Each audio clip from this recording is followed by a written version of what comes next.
हमीरपुर से अनुराग ठाकुर को टिकट मिला है। करनाल से मनोहर लाल खट्टर होंगे उम्मीदवार।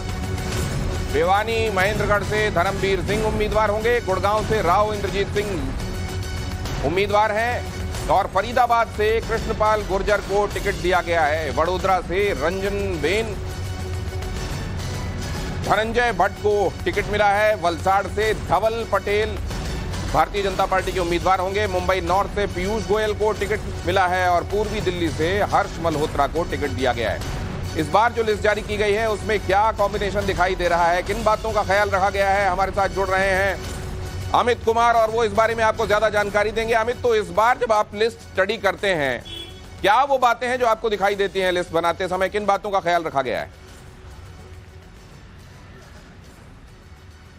देखिए, मुझे लगता है सबसे बड़ी बात कि एक ही चीजें इंपॉर्टेंट है, वो है जो जीतेगा उसी को टिकट दिया जा रहा है। और उसमें एक नाम एक और नाम जो महत्वपूर्ण नाम है वो है अनिल बलूनी, जो कि मीडिया प्रमुख है यहाँ पर, राज्यसभा सांसद थे। उनकी राज्यसभा खत्म हुई तो उनको गढ़वाल से चुनाव लड़ाने के लिए उनके नाम का ऐलान हुआ है। और देखिए, इसमें कई नाम कटे भी है, लेकिन सबसे महत्वपूर्ण चाहे कुछ मंत्री भी कटे हैं, जैसे कि जरदोश है जो कि सूरत से सांसद थी, मंत्री थी, उनका भी टिकट कट गया है।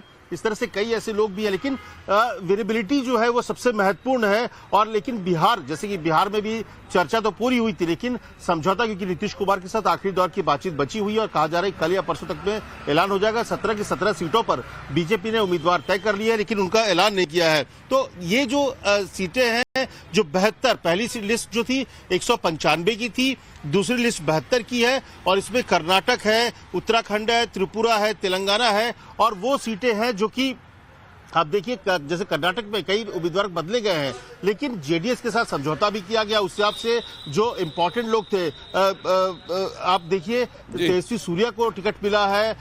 वहां पे सदानंद गौड़ा जो है वो अपनी सीट छोड़ दिए, उन्होंने पहले कह दिया था चुनाव नहीं लड़ेंगे। तो जो वेरिएबिलिटी है सबसे महत्वपूर्ण वो है कास्ट कॉम्बिनेशन है। और जो 370 का जो लक्ष्य रखा है प्रधानमंत्री मोदी ने, उनके अनुसार यूथ, महिला और ये जो आप कह रहे हैं विनेबिलिटी सबसे बड़ा फैक्टर है। विनेबिलिटी को ख्याल में रखते हुए और साथ में उसके साथ कास्ट कॉम्बिनेशन जाहिर है एक बहुत बड़ा मुद्दा वो भी है, और उसको ध्यान में रखते हुए ये लिस्ट जारी की गई है। ये लिस्ट अहम जो इसके साथ जो चेहरे आपको दिखाई देंगे भारतीय जनता पार्टी के टिकट पर चुनाव लड़ते हुए, बहुत जल्दी हम आपको आगे दिखाएंगे। और अब आपको लिए चलते हैं उस खबर की तरफ जो बिग एंड बोल्ड रिपोर्ट्स हमने आपको दिखाने का वादा किया था। ये उस तरफ लिए चलते हैं। अमित, आपका बहुत धन्यवाद करता हूं फिलहाल।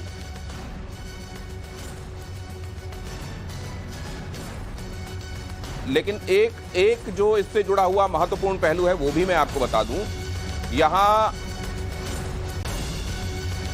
यहां पर आप ये देखिए, भारतीय जनता पार्टी ने उम्मीदवारों की दूसरी लिस्ट जारी करते हुए अमित जो बता रहे हैं कि पहले से जो सांसद रहे हैं उनमें से भी जिनके बारे में यह देखा गया कि कहीं एंटी इनकम्बेंसी इनके संदर्भ में काम कर सकती है, उनको फिर अब इस बार टिकट के संदर्भ में रिपीट नहीं किया जा रहा है। मनोज हमारे साथ जुड़ रहे हैं, पिंकी हमारे साथ जुड़ेंगे, अमित लगातार आपको खबर दे रहे हैं और वो लगातार वो लिस्ट को पढ़ भी रहे हैं, अभी आप देख रहे होंगे, ताकि आपको बता सकें कि वो कौन से इंपॉर्टेंट पहलू हैं जिनको ध्यान में रखते हुए इस बार कैंडिडेट्स का चयन किया जा रहा है भारतीय जनता पार्टी की तरफ से। आइए चलते हैं पहले मनोज के पास। ये आपने जब लिस्ट को देखा, किन बातों को आपने हाईलाइट किया? क्या आपके हिसाब से वो बातें हैं जो दर्शकों को जाननी चाहिए इस लिस्ट को जब आप देख रहे हैं भारतीय जनता पार्टी? देखिए, सबसे बड़ा जो हरियाणा की अगर हम बात करें, बीजेपी ने जो 6 कैंडिडेट उतारे उनमें सबसे बड़ा अगर हम कहें जो डेवलपमेंट है, जो नाम है, वो है मनोहर लाल का, जो कल तक मुख्यमंत्री थे। कल ही उन्होंने इस्तीफा दिया था मुख्यमंत्री पद से। आज उन्होंने विधानसभा से इस्तीफा दिया और शाम को उनकी टिकट फाइनल हो गई है करनाल लोकसभा सीट से ही। यहां इससे पहले संजय भाटिया सांसद थे बीजेपी के, लेकिन अब पूर्व मुख्यमंत्री मनोहर लाल खट्टर यहां से उम्मीदवार होंगे। इसके साथ साथ अशोक तंवर, जो कि कांग्रेस के प्रदेश अध्यक्ष रहे हरियाणा के काफी लंबे समय तक, हाल ही में उन्होंने बीजेपी ज्वाइन की थी, उनको सिरसा से जो अनुसूचित जाति के लिए आरक्षित सीट है वहां से पार्टी ने उतारा है। सुनीता दुग्गल जो कि महिला सांसद थी, वहां से उनकी टिकट काट दी गई है। और इसके साथ साथ तीसरा जो नया और बड़ा उम्मीदवार है वो है बंतो कटारिया अंबाला से। इससे पहले इनके पति रतनलाल कटारिया यहां से सांसद हुआ करते थे लगातार 2 साल रहे, लेकिन हाल ही में उनका देहांत हुआ था। तभी लगाई जाने लगी पार्टी ने कि इस बार आप लोकसभा चुनाव लड़ते हुए मनोहर लाल खट्टर को देखेंगे और आखिरकार वो बात सामने दिखाई दे रही है। बाकी के कॉम्बिनेशन भी जो ध्यान में रखे गए हैं बता रहे हैं मनोज आपको, लेकिन पिंकी राज पुरोहित के पास चलेंगे। कर्नाटक के संदर्भ में उनसे हम चर्चा करेंगे। कर्नाटक को जब आप देखती हैं, जाहिर है चैलेंज और विधानसभा की बात वहां पर कांग्रेस का जीत कर आना ये दिमाग में भारतीय जनता पार्टी का निश्चित रूप से होगा। और ऐसे में जब वहां कैंडिडेट्स फील्ड कर रही है भारतीय जनता पार्टी, तो क्या ख्याल रखा गया है?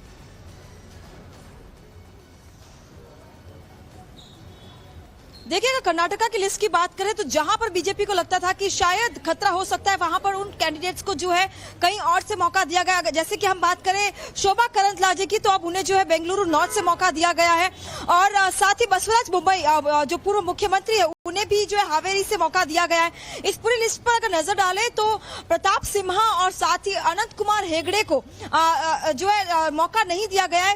जाहिर सी बात है कि हाईकमान को शायद उनका जो रिसेंट बयान था 400 के अगर पार अगर सीटें आती है तो कॉन्स्टिट्यूशन जो है वो रीराइट किया जाएगा। तो ये तमाम बयान और साथ ही प्रताप सिम्हा की अगर बात करें तो लोकसभा प्रीमाइसेस में, संसद के प्रीमाइसेस में जिस तरह का सिक्योरिटी ब्रीच देखा गया, ये हाईकमान के पास जो है कुछ नागवार गुजरा और शायद यही कारण है कि उनका भी पत्ता जो है वो कट चुका है। लेकिन अगर पूरी लिस्ट पर नजर डाले तो जाहिर तौर पर उन तमाम चेहरों को मौका दिया गया जिनको लेकर बीजेपी काफी कॉन्फिडेंट दिखाई दे रही है। शिवमोगा से जो है येडियुरप्पा के बेटे राघवेंद्र को फिर एक बार मौका दिया गया। और उधर देखिए अमित भी इशारा कर रहे हैं, अमित ने भी एक महत्वपूर्ण फैक्टर वो भी शेयर करना चाहते हैं आपके साथ। बताइए अमित। नहीं, मुझे लगता है देखिए कर्नाटक में पहले भी आपको याद हो उदासी थे, सदानंद गौड़ा थे, उन लोगों ने पहले ही कह दिया था कि वो चुनाव नहीं लड़ेंगे। इस बार एक चीज देखिए कि बीजेपी की ने एक बहुत अच्छे तरीके से जिनको टिकट काटना भी है उनको भी ऑन बोर्ड किया। हर्षवर्धन को अगर याद हो दिल्ली से उन्होंने खुद जानकारी दी, गौतम गंभीर ने खुद जानकारी दी कि वो चुनाव अब नहीं लड़ना चाहते हैं। तो अमित आपके पास मनोज और आपके पास पिंकी, मैं लौटूंगा और क्योंकि यहाँ वक्त की कमी है, बाकी रिपोर्ट्स बिग एंड बोल्ड की जो मैंने अपने दर्शकों को प्रॉमिस की है वो दिखानी है, लिहाजा आपका धन्यवाद करते हुए वापस इधर लौटता हूं। विनेबिलिटी को ध्यान में रखा गया है, कास्ट कॉम्बिनेशन ध्यान में रखे गए हैं।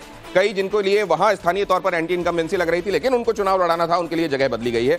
फिलहाल ये देख धवल पटेल भारतीय जनता पार्टी के उम्मीदवार होंगे। मुंबई नॉर्थ से पीयूष गोयल को टिकट मिला है और पूर्वी दिल्ली से हर्ष मल्होत्रा को टिकट दिया गया है। इस बार जो लिस्ट जारी की गई है उसमें क्या कॉम्बिनेशन दिखाई दे रहा है, किन बातों का ख्याल रखा गया है, हमारे साथ जुड़ रहे हैं अमित कुमार और वो इस बारे में आपको ज्यादा जानकारी देंगे। अमित, तो इस बार जब आप लिस्ट स्टडी करते हैं क्या वो बातें हैं जो आपको दिखाई देती हैं लिस्ट बनाते समय, किन बातों का ख्याल रखा गया है? देखिए, मुझे लगता है सबसे बड़ी बात कि एक ही चीजें इंपॉर्टेंट है, वो है जो जीतेगा उसी को टिकट दिया जा रहा है। और उसमें एक और नाम जो महत्वपूर्ण नाम है वो है अनिल बलूनी, जो कि मीडिया प्रमुख है, यहाँ पर राज्यसभा सांसद थे, उनकी राज्यसभा खत्म हुई तो उनको गढ़वाल से चुनाव लड़ाने के लिए उनके नाम का ऐलान हुआ है। और देखिए, इसमें कई नाम कटे भी है, लेकिन सबसे महत्वपूर्ण चाहे कुछ मंत्री भी कटे हैं, जैसे कि जरदोश है जो कि सूरत से सांसद थी, मंत्री थी, उनका भी टिकट कट गया है। इस तरह से कई ऐसे लोग भी हैं, लेकिन विजिबिलिटी जो है वो सबसे महत्वपूर्ण है। और लेकिन बिहार, जैसे कि बिहार में भी चर्चा तो पूरी हुई थी, लेकिन समझौता क्योंकि नीतीश कुमार के साथ आखिरी दौर की बातचीत बची हुई है और कहा जा रहा है कल या परसों तक में ऐलान हो जाएगा। 17 की 17 सीटों पर बीजेपी ने उम्मीदवार तय कर लिया है, लेकिन उनका ऐलान नहीं किया है। तो ये जो सीटें हैं, जो 72, पहली लिस्ट जो थी 195 की थी, दूसरी लिस्ट 72 की है और इसमें कर्नाटक है, उत्तराखंड है, त्रिपुरा है, तेलंगाना है और वो सीटें हैं जो कि आप देखिए जैसे कर्नाटक में कई उम्मीदवार बदले गए हैं, लेकिन जेडीएस के साथ समझौता भी किया गया। उस हिसाब से जो इम्पोर्टेंट लोग थे, आप देखिए तेजस्वी सूर्या को टिकट मिला है, वहां पे सदानंद गौड़ा जो है वो अपनी सीट छोड़ दी है, उन्होंने पहले कह दिया था चुनाव नहीं लड़ेंगे। तो जो विजिबिलिटी है सबसे महत्वपूर्ण वो है कास्ट कॉम्बिनेशन है। और जो 370 का जो लक्ष्य रखा है प्रधानमंत्री मोदी ने, उनके अनुसार यूथ, महिला और तो ये जो आप कह रहे हैं विजिबिलिटी सबसे बड़ा फैक्टर है, विजिबिलिटी को ख्याल में रखते हुए और साथ में उसके